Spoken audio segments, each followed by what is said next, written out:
appeals to racial, sexual, and religious chauvinism, to rabid nationalist fervor, are beginning not to work. Business of who I am and whether I'm good or bad or achieving or not, all that's learned along the way. Just a ride.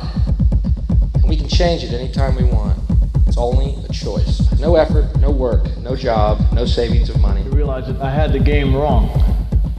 That the game was to find out what I already was.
We were saying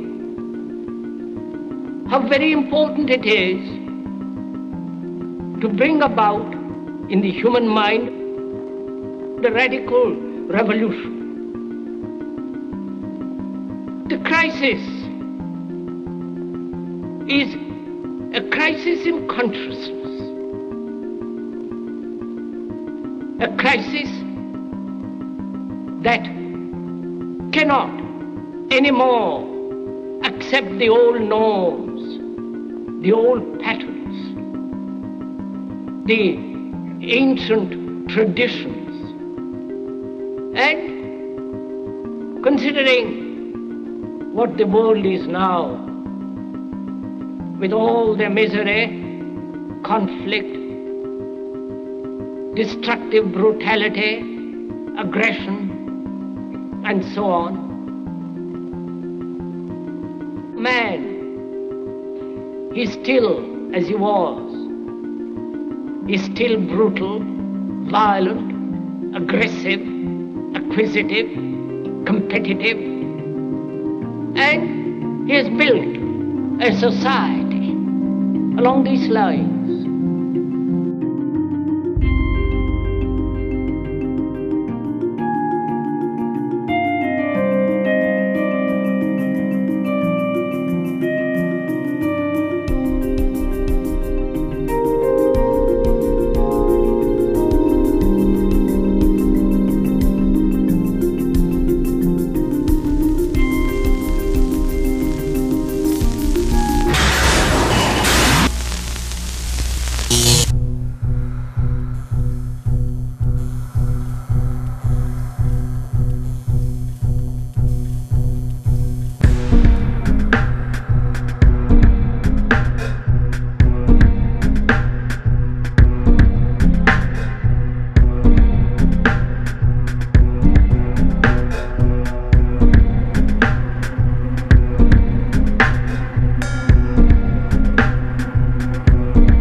Society today is composed of a series of institutions.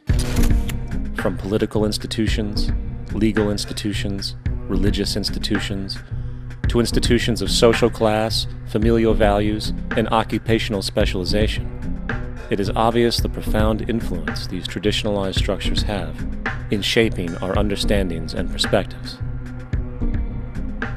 Yet, of all the social institutions we are born into, directed by, and conditioned upon, there seems to be no system as taken for granted and misunderstood as the monetary system.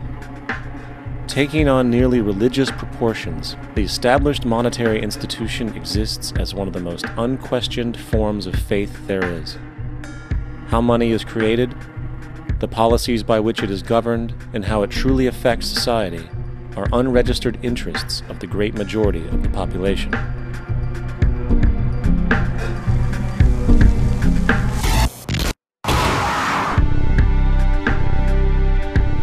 In a world where 1% of the population owns 40% of the planet's wealth, in a world where 34,000 children die every single day from poverty and preventable diseases, and where 50% of the world's population lives on less than $2 a day, one thing is clear: something is very wrong.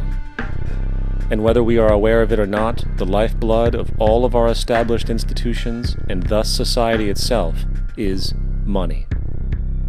Therefore, understanding this institution of monetary policy is critical to understanding why our lives are the way they are. Unfortunately, economics is often viewed with confusion and boredom. Endless streams of financial jargon coupled with intimidating mathematics quickly deters people from attempts at understanding it. However, the fact is, the complexity associated with the financial system is a mere mask, designed to conceal one of the most socially paralyzing structures humanity has ever endured.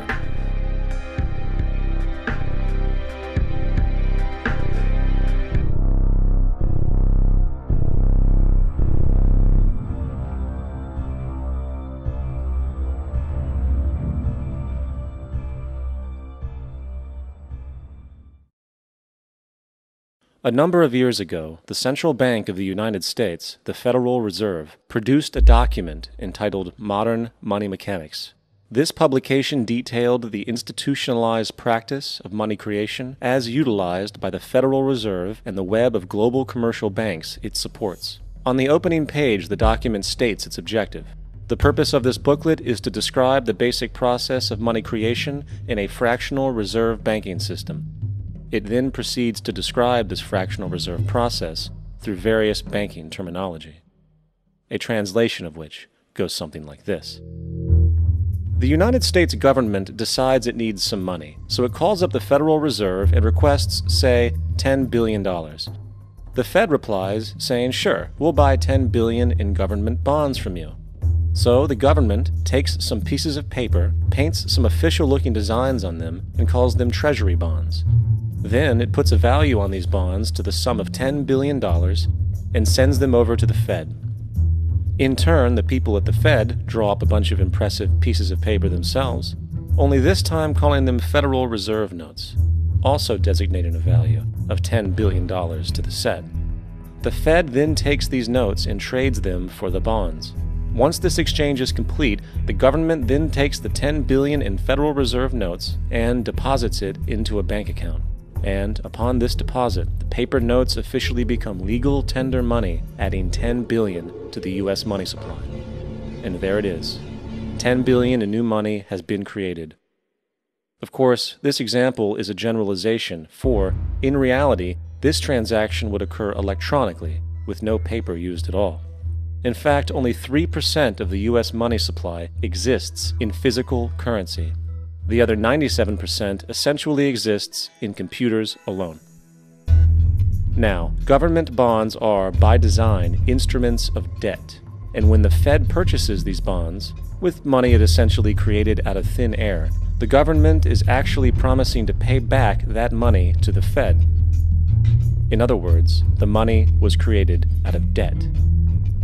This mind-numbing paradox of how money or value can be created out of debt or a liability will become more clear as we further this exercise. So, the exchange has been made and now $10 billion sits in a commercial bank account. Here's where it gets really interesting.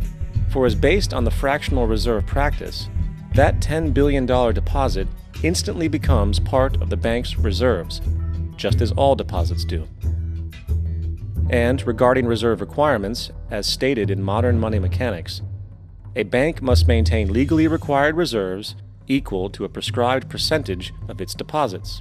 It then quantifies this by stating, under current regulations,